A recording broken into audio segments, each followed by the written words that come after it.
মানুষ আপনাকে কষ্ট দিবে, এতে ভেঙে পড়ার কিছু নাই, কারণ অন্যের দেওয়া কষ্টগুলোই আপনাকে মানসিকভাবে শক্তিশালী করতে সাহায্য করবে।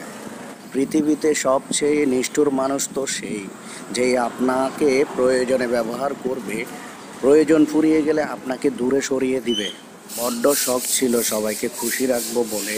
হুঁশ তো তখনই আসলো যখন খারাপ সময়ে নিজেকে আমি একা দেখলাম। চাকরি, টাকা এবং ক্ষমতা পেলে অধিকাংশ মানুষ নিজেকে সর্বসেরা মনে করে। এটাই বাস্তবতা। ঘরের বউয়ের নিন্দা কখনো পরের বউয়ের কাছে করবেন না, কারণ আপনি অসুস্থ হলে আপনার সেবা কিন্তু ঘরের বউয়ে করবে, পরের বউ নয়। গাদ্দাফি একটা কথা বলেছিল, দুর্বল তো আমি ঘরের মানুষের কারণে, কারণ ঘরের মানুষগুলো যদি আমার পাশে থাকতো তাহলে আমি দেখিয়ে দিতাম পৃথিবী কত সত্য। আত্মসমর্পণ নয়, প্রতিরোধেই জাতির গৌরব। পশ্চিমাদের প্রতিশ্রুতি যতই মধুর হোক না কেন, তারা শেষমেশ ধ্বংসই ডেকে আনে।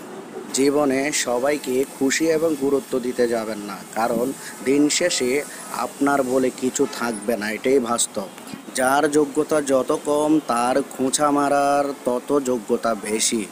এরকম সমাজে আমাদের অনেক মানুষ আছে যার যোগ্যতা নাই কিন্তু খোঁচা মেরে মানুষকে কথা বলে। চিনি আর লবণ দেখতে একই রকমের, কিন্তু পার্থক্য স্বাদে। তেমনি মানুষ অমানুষ দেখতে একই রকমের, পার্থক্য শুধু ব্যবহারে। আপনাকে কেউ উপরে উঠাতে চায় না, কিন্তু আপনাকে নিচে নামানোর লোকের অভাব হয় না এই সমাজে।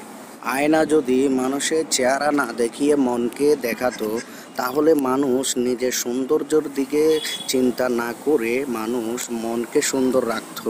কারো চোখের অশ্রু জড়িয়েছ, তাড়াতাড়ি মুছে দাও, কারণ সময় ফুরিয়ে গেলে মানুষের চোখের অশ্রু শুকিয়ে যায় কিন্তু মন শুকায় না। একটু খেয়াল করলে বোঝা যায়, সামনে থেকে হাসানো মানুষগুলো পিছন থেকে ছুরি মারে, একটু বুঝে নেবেন। ভালো আচরণ আপনার জীবনের জন্য আয়না। আপনি এটি যত বেশি ব্যবহার করবেন তত আপনার সৌন্দর্য উজ্জ্বলতা বেড়ে যাবে।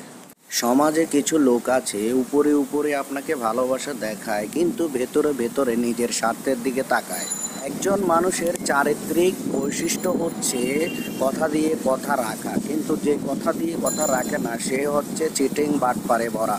জীবনে এমন কিছু সময় আসে যে আপনি নির্দোষ, তারপরও সব কিছু আপনার বিরুদ্ধে যায়। সমাজে, গ্রামগঞ্জে এই সমস্ত বিষয় দেখা যায়। বিয়ে কিন্তু নারীদের জীবন পাল্টে দেয়। কেউ রাজকন্যা থেকে দাসী হয়, আবার কেউ সাধারণ থেকে রাজরানী হয়ে যায়। যতক্ষণ শক্তি আছে দৌড়াবেন, শক্তি কমে গেলে হাঁটবেন। তারপরও কারো হাত ধরে বা পা ধরে চলার চিন্তা ভাবনা করবেন না।